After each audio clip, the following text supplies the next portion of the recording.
The Mueller report is out. Game over, folks. But the fight is far from finished. It's certainly not game over. The responsibility now falls to Congress to hold the president accountable. No conclusion the Trump campaign conspired or coordinated with Russia to interfere in the election, but the report does not totally exonerate the president, instead revealing 11 episodes of possible obstruction. Did the special counsel intend for Congress to pick up where he left off? And I'm pretty sure he deserves to be impeached. There was an obstruction of justice by this president. This is about accountability. will Democrats now move to impeach? And how will the Mueller report shape the 2020 race? This morning, we're covering all the fallout with White House counselor Kellyanne Conway and the top Democrat on the House Intelligence Committee, Adam Schiff. Plus, the latest insight and analysis from our Powerhouse Roundtable. From ABC News, it's This Week. Here now, co-anchor Martha Raddatz. Good morning and welcome to This Week. After nearly 2 years, the Mueller report has finally been made public, giving us all a chance to review the special counsel's findings. The president's opinion seems to have changed very little, repeating his now familiar refrain of no collusion, no obstruction. But it's not so clear-cut. Mueller's investigation did not find that the Trump campaign conspired or coordinated with Russia to interfere in the 2016 election. But the special counsel's team did find a series of contacts between Trump campaign officials and individuals with ties to the Russian government. And the report paints a picture of a president who committed acts that were, quote, capable of exerting undue influence over law enforcement investigations, putting pressure on his White House counsel to fire Robert Mueller, asking former Attorney General Jeff Sessions to unrecuse himself from the Russia investigation, and asking the Deputy Attorney General to mislead the public about why the president fired former FBI Director James Comey. But the special counsel concluded Trump's efforts to influence the investigation, quote, were mostly unsuccessful, largely because the persons who surrounded the president declined to carry out orders or accede to his requests. The special counsel's findings also detail a culture of mistruths at the White House from the top down. The president falsely claiming reports about his administration were fake news, his staff misleading the public multiple times about Comey's firing, and the president himself dictating a misleading statement to the public about that 2016 Trump Tower meeting. Now, as we brace for what could be a long legal battle over the full report and Congress's role, these key lines could determine what happens next. If we had confidence after a thorough investigation of the facts that the president clearly did not commit obstruction of justice, we would so state. Based on the facts and the applicable legal standards, we are unable to reach that judgment. Accordingly, while this report does not conclude that the president committed a crime, it also does not exonerate him. For more on all this, we're joined now by Counselor to the President, Kellyanne Conway. Good morning, Kellyanne. Thanks for coming in on an Easter morning. The president says there is total vindication, complete exoneration, no collusion, no obstruction. I want to start with obstruction. You have seen what the Mueller team concluded, and I want to go to that ending line. While this report does not conclude that the president committed a crime, it also does not exonerate him.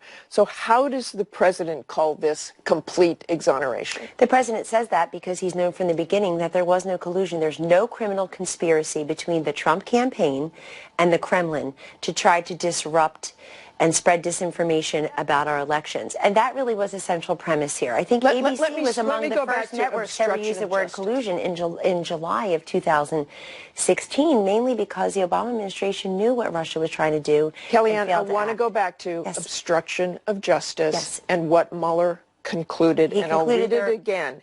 While this report does not conclude that the president committed a crime, it also does not exonerate. That's not really, respectfully, that's not really the job of a prosecutor. The job of a prosecutor is to gather evidence and decide whether to indict or to decline to indict. They declined to indict. The president is not going to jail. He's staying in the White House for 5.5 more years. Why? because they found no crime, no conspiracy. That was the central premise. That is what everybody, including your next guest, Adam Schiff, said time and again, dozens of times, hundreds of times, in print, on Twitter, on TV. And I think there's a couple other things in the Mueller report that are very important. Not only was obstruction of justice not found, that there was complete compliance. So as Mr. Barr, Attorney General, has also said, that the sheer compliance, the millions of pages of documents, the 500 witnesses, the 2,800 inquiries, the subpoenas, on and on, all of this means that $25 million of taxpayer money, the 2 years that we've been doing this, that they were never interfered or impeded. So there was no Kellyanne, we're getting away from this. So will you acknowledge that Mueller explicitly refused to clear the president on obstruction? There was no reason for him to do that or not to do that, for a very simple reason. The central premise here was collusion, and there isn't any. And I am really shocked that the same people looked at exactly what you were talking about. 2 years he looked at obstruction of justice. And if he could have charged a crime, he would have. Because so you think enormous this pressure totally exonerates him? Yes. From obstruction of justice? Yes, I do. And the word exoneration was unnecessary in the Mueller report, and I would say inappropriate. Just like the May 9th, 2017 memo by the newly confirmed 94-6 Deputy Attorney General, Mr. Rosenstein made clear that FBI Director Jim Comey the summer before should never have gone out and said, we're declining to prosecute Hillary Clinton. You just don't do that. You either prosecute or you don't. You either bring an indictment or you don't. And in this case, no one named Kushner, Trump, anybody associated with the campaign I want to stick to what has happened in this report. The president is now calling the report crazy. Mueller highly conflicted on March 26th. Just a few weeks ago, Trump said he thought Mueller acted honorably. Does he still think that? I certainly do, and I think there's enormous pressure on Director Mueller and his team to have produced what many Trump haters and critics and people who got the election so wrong were hoping they would produce, which is proof that this election never should have happened. Martha, for 2 years, people denied the electability of Donald Trump, and then for 2 years, people denied the election of Donald Trump. And I think there are some people who are way too invested in the outcome here and should admit that. They should say that they're partisan or they didn't want him, they never saw his election coming. So they wanted to be able to say, I never saw his election coming because they cheated and they stole the election and they were colluding with Russia. The most important, let's go back to Can we talk about the Russian interference, though? Because that is important. We're going to talk about the Russian interference. I want to go through this Mueller report. Mueller cites a series of unsuccessful actions the president took to try to influence the investigation, including then White House counsel Don McGahn telling him to have Mueller removed in June 2017 and later asking McGahn to deny that had happened. Here's what the report says. McGahn recalled that the president called him at home twice and on both occasions directed him to call Rosenstein and say that Mueller had conflicts that precluded him from serving as special counsel. McGahn recalled the president telling him, Mueller has to go and call me back when you do it. In January of 2018, the New York Times reported that the president had ordered McGahn to fire Mueller, and after, in the Mueller report, it says, after the story broke, the president, through his personal counsel and 2 aides, sought to have McGahn deny that he had been directed to remove the special counsel. Each time he was approached, McGahn responded that he would not refute the press accounts because they were accurate in reporting on the president's effort to have the special counsel removed. But here's what the president said when asked whether he'd ever tried to fire Mueller. Mr. President, have you thought about or considered leading to dismissal of the special counsel? Or is there anything that Bob Mueller could do that would send you in that direction? I haven't given it any thought. I mean, I've been reading about it from you people. You say, oh, I'm going to dismiss him. No, I'm not dismissing anybody. And this is what he said when the story came out in the New York Times about Don McGahn's refusal when asked if he sought to fire Robert Mueller. He said, fake news, folks, fake news, typical New York Times, fake news. But that's not true, is it? The president did try to have Mueller removed, and it was not fake. That is a couple of minutes of one side, so I hope that you'll give me ample time to respond, Martha. I've been sitting here patiently and respectfully. Martha, this has been a frustrated president about an ill-conceived, illegitimate investigation from the beginning. And in the Mueller report, if you're not just cherry-picking a couple of pieces in the Mueller report, you see again and again no interference or obstruction of an investigation that the president believed from the beginning and knew from the beginning has been proven to be We're talking about what the president said. He called it fake news. He said he did not try to have Mueller. Conspiracy. He said he did not have any effort to try to remove. That's not true. The Mueller report itself says that there was no interference. That document says there was no interference. The Mueller report I just read to you. If Mueller wanted to, if the president wanted to fire Bob Mueller, he would have. In other words, he has the authority to do that. He fired Director Comey. He's fired other people from the White House. He's fired cabinet members. Why did the president say to the press and the public that he had not thought about removing Mueller? He thinks the whole thing is fake news. He was so it's still fake news? Is the Mueller report fake news? No, the Mueller report clearly shows that Russia... The Mueller report clearly shows that Martha, the president called Don McGahn. If I may respond. The Mueller report does say that Russia tried to interfere with this election.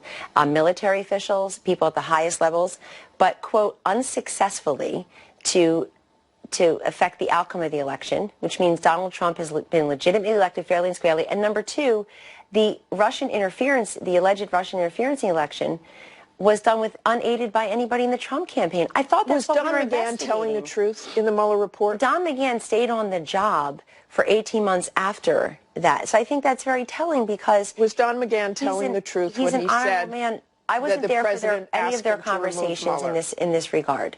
And I will tell you that Don McGahn, I believe that if he were ever asked to... But you also said that he would not, that you denied that Don McGahn tried to. Well, the president never asked me that question.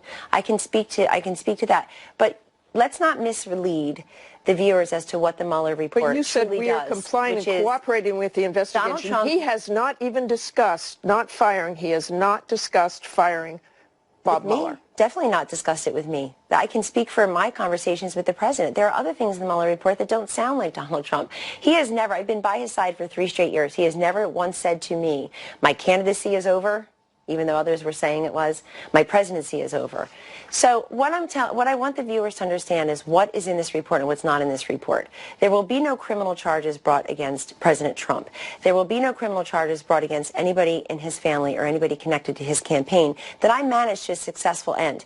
If anybody should be outraged today, it's all of us who have spent years of angst and anxiety with people who never saw his election coming, trying to put an asterisk next to it. Now, we should be concerned about Russian interference. I do want to talk about Russian interference, but I want to get a clear answer on Don McGahn.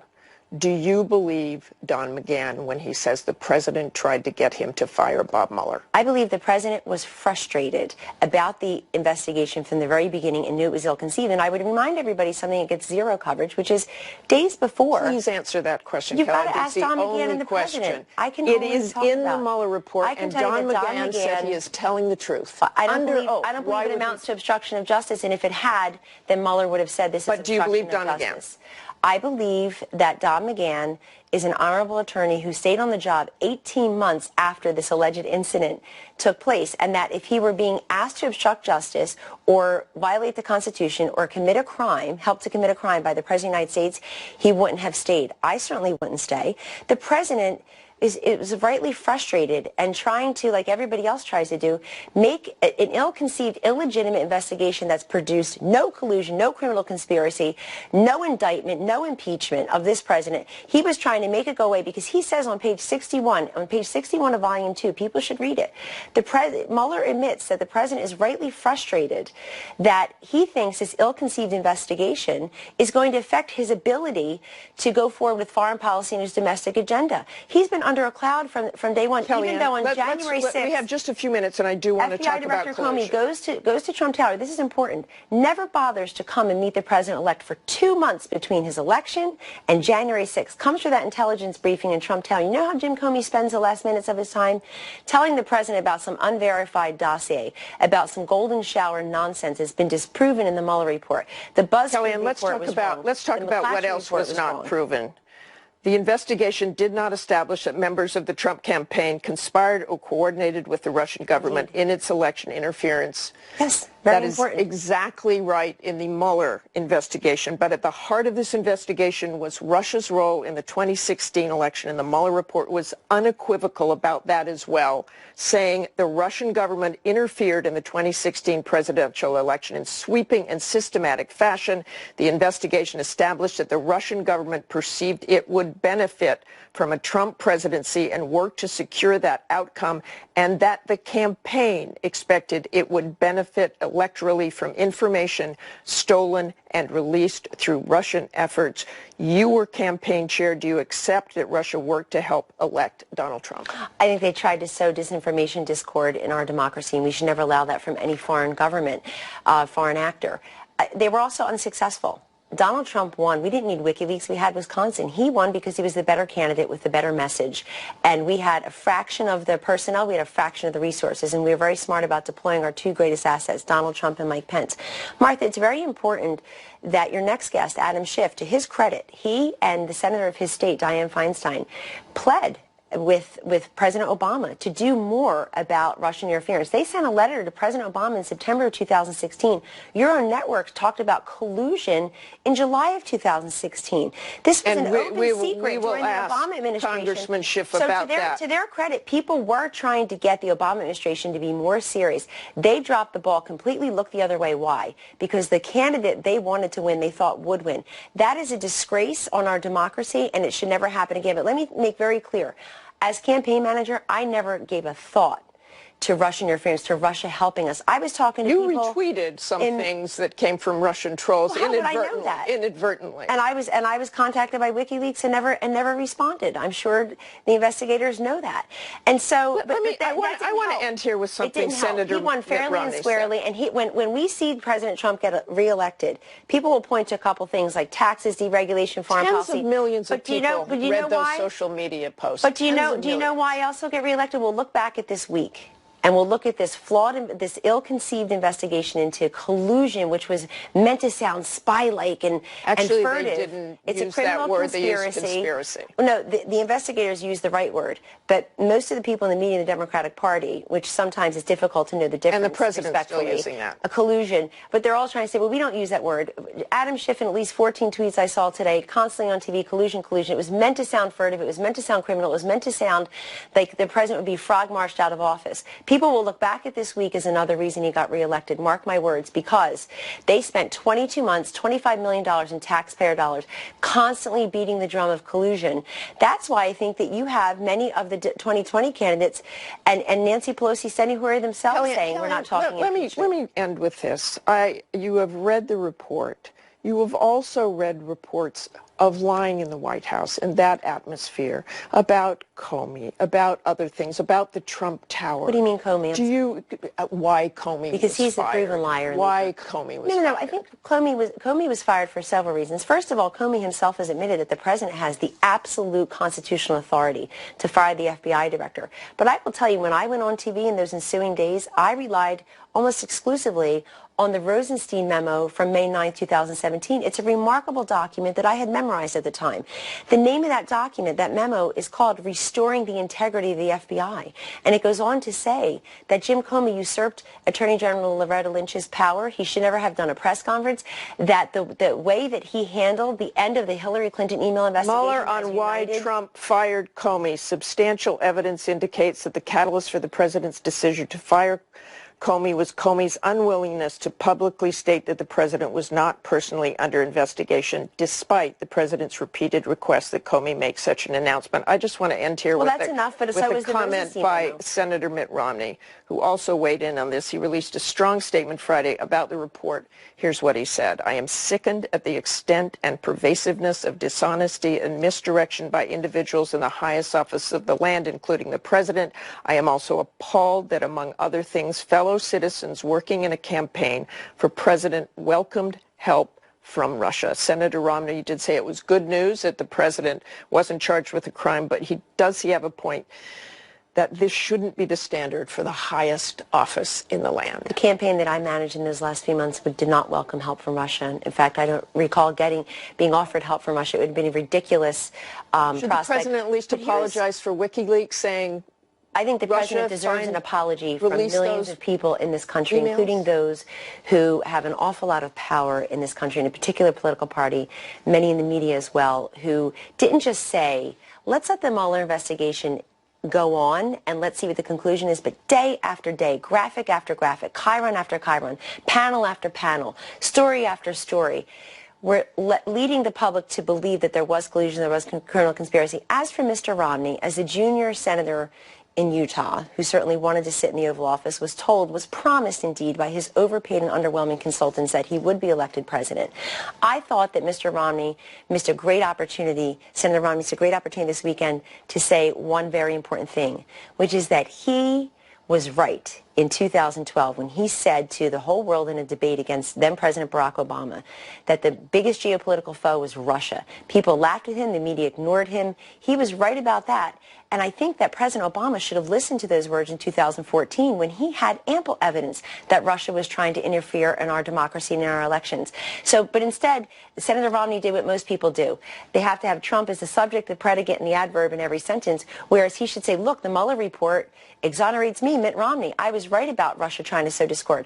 I think this is why many people want to investigate the investigators now and find out why the Obama administration ignored Russian interference and how we got that FISA warrant, the phony dossier. That's got to be your last point there, Kellyanne. Thank you for having me. No, full exoneration, no obstruction, no criminal conspiracy. The president and everyone should have a happy Easter, happy Passover, whatever it is that you celebrate. Thank you. Thanks very much, Kellyanne. And joining me now, Democratic Congressman Adam Schiff, the chair of the House Intelligence Committee. Congressman Schiff, Kellyanne Conway has said you should resign as committee chair. I assume you will not. But what about the evidence? You just heard her. You have said there is ample and abundant evidence of collusion, leaving the very strong impression there was illegal activity. Well, you heard another display of alternate facts from Kellyanne Conway today, where she could not even acknowledge that the Russians tried to help the Trump campaign and did provide substantial help to the campaign. But look, I've been very clear over the last year and a half, that there is ample evidence of collusion in plain sight. And I use that word very carefully because I also distinguish time and time again between collusion, that is acts of corruption that may or may not be criminal, and proof of a criminal conspiracy. And that is a distinction that Bob Mueller made within the first few pages of his report. In fact, every act that I pointed to as evidence of collusion has now been borne out by the report. And I will also say that with respect to most of those acts involving the meeting at Trump Tower, involving the provision of polling data, involving the discussions between the National Security Advisor and the Russian ambassador, all these and so many more, Kellyanne Conway and the President of the United States called this fake news, disputed that these facts were even facts. But we now know from Bob Mueller they were facts. You went farther than saying ample evidence. You once described to me on this program that the Trump administration's actions related to the Russia probe are, quote, of a size and scope probably beyond Watergate. What do you say now? Well, I think it's clear from the Mueller report that that's exactly right. The obstruction of justice in particular in this case is far worse than anything that Richard Nixon did. The break-in by the Russians of the democratic institutions, a foreign adversary, far more significant than the plumbers breaking into the Democratic headquarters. So yes, I would say in every way this is more significant than Watergate. And the fact that a candidate for president and now a president of the United States would not only not stand up and resist Russian interference in our election, but would welcome it, goes well beyond anything Nixon did. The fact that the President of the United States would take Putin's side over his own intelligence agencies go well beyond anything Richard Nixon did. So, yes, I think it is far more serious than Watergate. On obstruction of justice, based on the information in the report, do you believe the President did obstruct justice? I do believe that he obstructed justice and did so in many ways. And I think that the Mueller report points out how the elements of obstruction are met in several instances, several courses of the president's conduct. What Bob Mueller said, and this is obviously directly contrary to what Bill Barr represented to the country, is that he felt bound by the Office of Legal Counsel opinion that he could not indict a sitting president. Now, Kellyanne Conway points to that as proof of innocence, but it's not. Bob Mueller made it abundantly clear he felt he could not indict the president. The most that he could do was say that the evidence did not exonerate the president. And I think the reason why he did that is because he could not only not indict the president, But I think he also felt that he could not say that the president should be indicted, because that would be effectively the same thing. That would cast the same stigma over the president that the president would be powerless to remove. So I think that's why Bob Mueller made that non-traditional prosecutorial judgment. He came as close to saying that the evidence of obstruction was evidence of a crime as he could within the Department of Justice regulations. And that's, I think, the point that he was trying to get across, that he preserved the evidence for when the president was out of office, and that he also laid out the evidence so that Congress could understand and undertake its own responsibility. And Congressman Schiff, let's turn to impeachment. Senator Elizabeth Warren has tweeted, "The severity of this misconduct demands that elected officials in both parties set aside political considerations and do their constitutional duty. That means the House should initiate impeachment proceedings against the President of the United States. You've said, unless there's bipartisan support for it, it is a bad idea. But what about that constitutional duty or any precedent that this might set?" Well, look, I think Elizabeth Warren makes an important point, and that is that the level of evidence in the Mueller report is serious and damning, and in a normal circumstance would be, I think, without question within the realm of impeachable offenses. We are, unfortunately, in an environment today where the GOP leadership, people like Kevin McCarthy, are willing to carry the president's water no matter how corrupt or unethical or dishonest the president's conduct may be. And in those kind of circumstances, when Mitch McConnell will not stand up to the president either, it means that an impeachment is likely to be unsuccessful. Now, it may be that we undertake an impeachment nonetheless. I think what we are going to have to decide as a caucus is what is the best thing for the country. Is the best thing for the country to take up an impeachment proceeding because to do otherwise sends a message that this conduct is somehow compatible with office, or is it in the best interest of the country not to take up an impeachment that we know will not be successful in the Senate because the Republican leadership will not do its duty? That's a very tough question, and I think it's one we ought not to make overnight. Just a final question here, Congressman. You said the Attorney General, Bill Barr, did a grave disservice to the country by misrepresenting significant parts of the Mueller report. Congressman Eric Swalwell, your colleague in the Intel Commission, said Barr should resign. Do you think he needs to step down? Look, I think he should have never been confirmed, and I said so at the time. And he absolutely should never have been even considered unless he recused himself from an investigation in which he had such an obvious bias. I'm not ready to speculate about whether he should resign or not, given that that's not going to happen anyway. But the fact of the matter is that Bill Barr views himself as the president's lawyer, not the Attorney General of the United States of America. And he, I think, quite deliberately misrepresented in saying that there was no evidence of collusion when that is not what the Mueller report says. When he said that there was no obstruction and that essentially Mueller wanted him to make that decision, gave the impression Mueller did not feel bound by the Office of Legal Counsel opinion, that misled the country. When he provided his own summary, and we now know that Bob Mueller had his own summary, there was nothing preventing Bill Barr from, if he wanted to give advance notice of what the report was going to say, to give Bob Mueller's own words. Bill Barr instead chose to mislead the country with his own spin, a spin that was embraced by the president.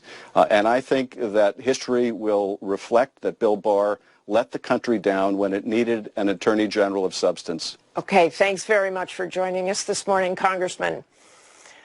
Up next, ABC's Terry Moran and Pierre Thomas break down all the fallout over the Mueller report when we come back. This week with George Stephanopoulos, sponsored by Pacific Life, protecting generations of families for more than 150 years. That's the power of Pacific. Make the decision, or that it should be left for Congress. Special Counsel Mueller did not indicate that his purpose was to leave the decision to Congress. I hope that was not his view, since we don't convene grand juries and conduct criminal investigations for that purpose. But I am told that his reaction to that was that it was my prerogative as Attorney General to make that decision. ABC's Chief Justice Correspondent Pierre Thomas there questioning Attorney General Bill Barr at his press conference before the release of the Mueller report on Thursday. Pierre joins me now, as well as senior national correspondent Terry Moran. Good morning to both of you. And Pierre, let's go right to that question. Was it Barr's prerogative to make that conclusion? Well, the one thing that struck me about the press conference the other day is that Barr views himself as a colleague and a peer of Bob Mueller. He does not have Bob Mueller on a pedestal. And at the end of the day, his position is that I'm the Attorney General. He reports to me. It was my call to make. And Terry, you said about a month ago on this program that if Mueller did not have evidence to support that the president aided the Russians, that's a reckoning for the progressives and Democrats. He has been cleared of conspiracy with the Russians. But does this report leave a clear reckoning for Democrats? Well, I think it does. Donald Trump is not going to be removed from office for this, whatever the House of Representatives does. Donald Trump's not going to be frog-marched out of the White House in handcuffs. And the 2016 election is not going to be reversed by this. And too many Democrats and progressives but even with the obstruction of justice, but even with the obstruction of justice that he did not make a determination, Mueller. Yes. Still a reckoning? A reckoning for Democrats for sure, because now that hope is dead.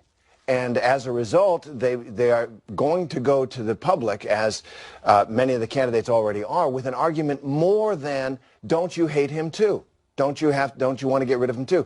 And I think that is a positive reckoning for Democrats. This has been an obsession. This has been something that has consumed energy, political energy in the Democratic Party and in the media as well. And I think getting past that is good for the country. And Pierre, but there are these other investigations, 12, 14, however many investigations there are. We know nothing about most of those investigations. Do you know anything? So we only know about two of them. One involves Michael Cohen. The other involves former White House counsel Greg Craig. There are 12 others. And what it proves is that there will be echoes of the Mueller investigation long after he's closed up shop. It also means that you have the FBI and the Justice Department that will have to make more decisions potentially about the president and others. And Terry, just finally, I want to talk about the seriousness of this Russian interference, however. That is at the heart of this. They did a lot to interfere in that election. It was the most serious and dastardly attack on the American election process in our history. It was hacking of multiple computers. It was the effort to slant the election to one way. It's an attack on the count itself, trying to hack the counting machines to come up with a false result. It was the spread of fake news. All Americans should be united against that. I think one of the disappointments people have with President Trump is that he was so reluctant to acknowledge the obvious and defend the country. And I think there are questions about how much President Obama could have done at the time as well. But President Trump spent months. I was in Helsinki. I saw him do it, denying it. Just Martha, 10 seconds. Real briefly.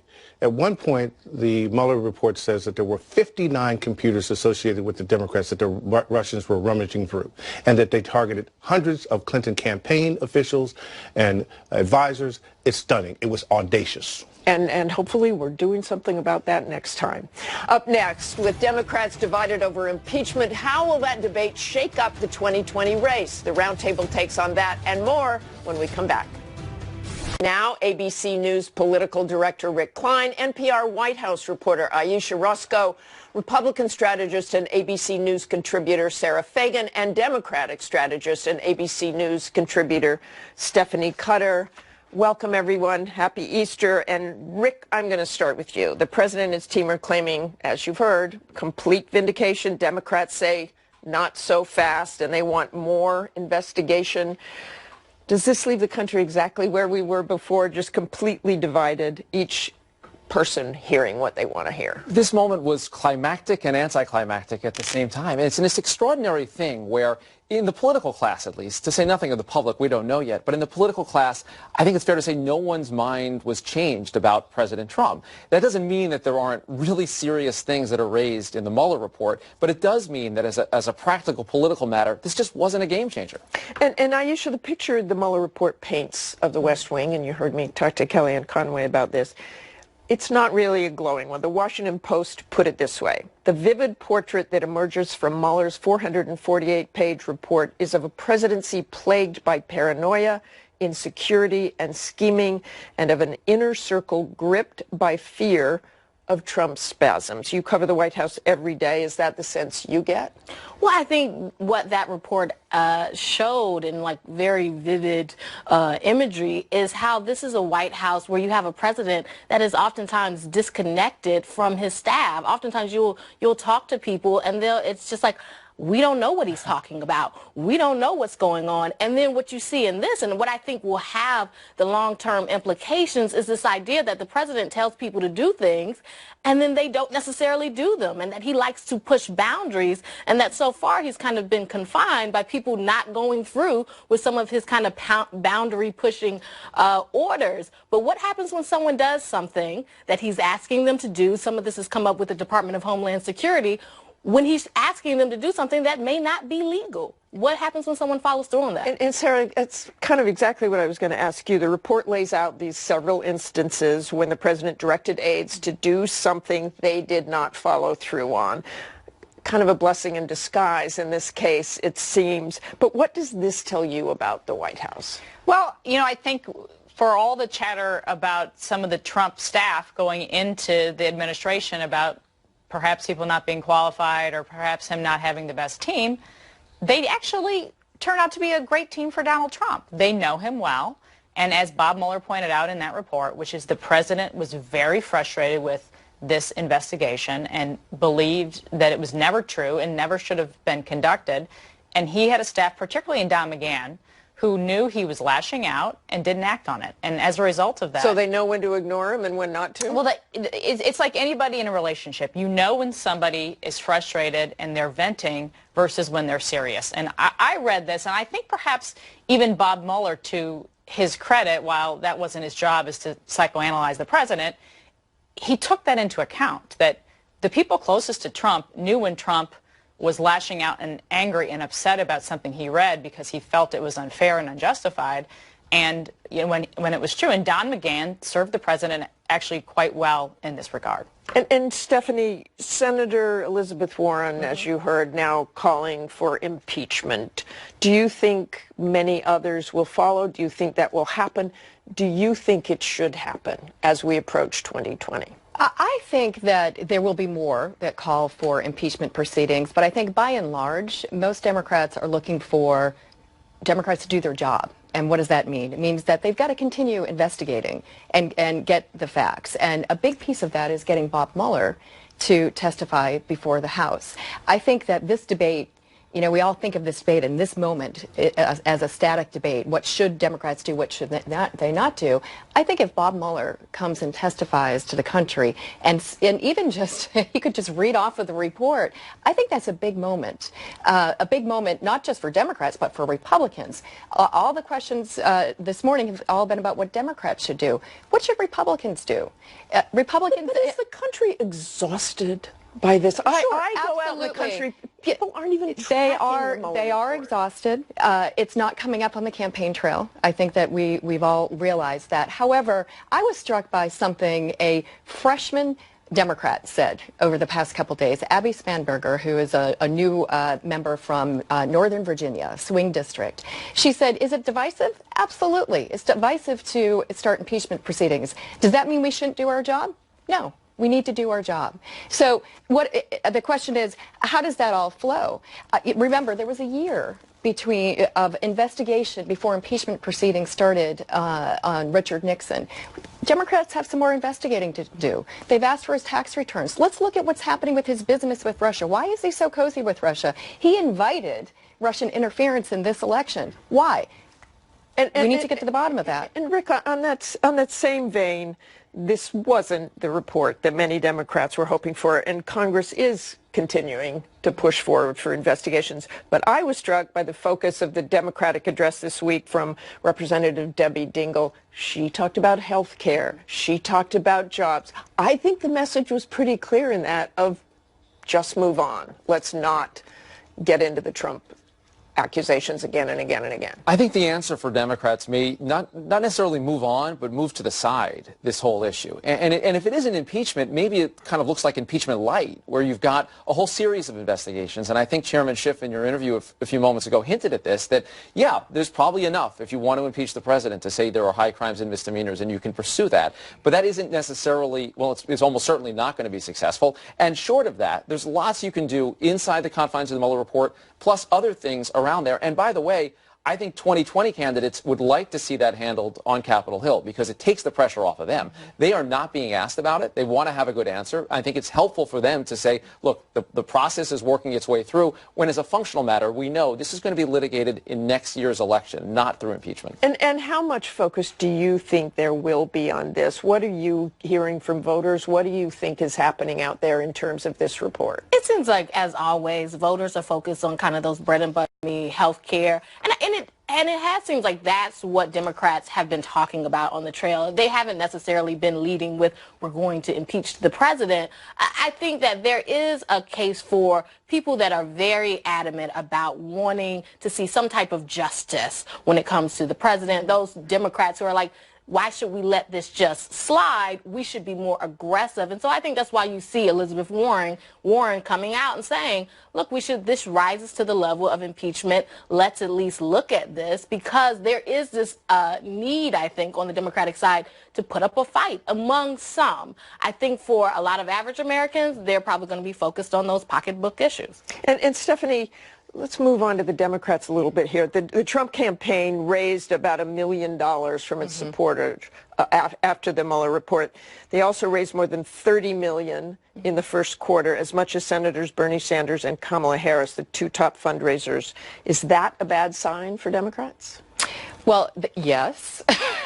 Quite, but it's also quite simply, yes. It's also a Let's sign talk about of going forward, the power of the incumbency. You know, I've been on the other side trying to re-elect a president, and that power of incumbency cannot be underestimated in a presidential campaign. He's got the time and the resources to put together a campaign. He doesn't have to go through a primary. We've got, as of today, 18 people running. When Biden gets in, we'll have 19 people running. That's a lot of money being split. That's a lot of effort. Moulton gets in this week. Seth the Moulton congressman would be from 20. Massachusetts, another veteran. Another veteran. And so, you know, the challenging party going through a primary is much more difficult than the power of the incumbency. I also think raising money off of the Mueller report, he's got a very active base, and he stokes it every single day. We've seen it. He's trying to destroy Mueller's credibility even after the report comes out. That has an impact on its base. It has an impact on our base, too. Should Biden be the face of the Democratic Party? I would argue, go ahead. You can go. Yeah. I would argue that if Democrats were smart, they would nominate somebody like Joe Biden. I mean, the reality is Donald Trump is... Stephanie's smiling there. Yes. Well, what strikes me as a Republican operative is how quick many Democrats dismiss this idea and say Joe Biden is not the future of the Democratic Party. But I look at it quite differently, which is Donald Trump is actually in the strongest position he's ever been to be reelected. He has a very strong economy, and he was just exonerated from the underlying charge of this Russia conspiracy. And many of Donald Trump's supporters, and even people who are swing supporters, people who maybe don't like everything about Trump but like his policies, look at this and say he was unfairly treated in this process. He is strongly positioned to be reelected. The Democratic Party going and talking about Medicare for all, free college education, free health care, taxes on everybody to pay for all of these things, that is not a winning message. Joe Biden is a sensible, middle-class individual who people respect and like. I want to ask our two reporters here to talk about lessons learned. What lessons did the Republicans and Democrats learn from the past 2 years?